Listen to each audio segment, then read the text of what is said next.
Okay lang sir no, papuntang Giginto. Doon na po yung bayad. Okay po. Thank you sir. Thank you po.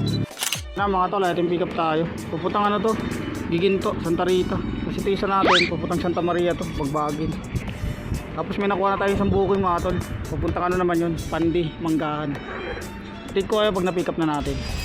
Na mga tol, ito i-pick upin natin kay Madam.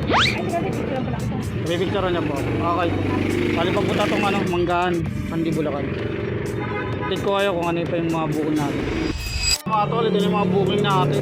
Ito yung papunta natin Pandi. Naka-priority to mga tol, kaya malaki rate na ito. 198 tata yun. Bali ano daw siya, 15 kilos eh. Kung na kinancel mga tol, kinuha na natin. Sayang eh. Meron pa tayo dito sa loob. Ito yung ano natin, na-pick up natin kanina. Puntang Giginto to, Santa Rita.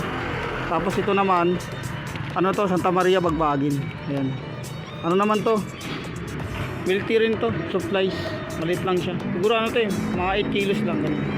Yan yung mga booking natin, nakatatlo tayo dito sa Malolos mga tol. Tayo ngayon sa ano, God Church. Okay na mga tol, dito tayo dadaan ngayon. Tatapos tayo Muhon, Malolos. Yan, hanggang dito na lang. Ingat sa mga bumiyahe. God bless sa atin lahat.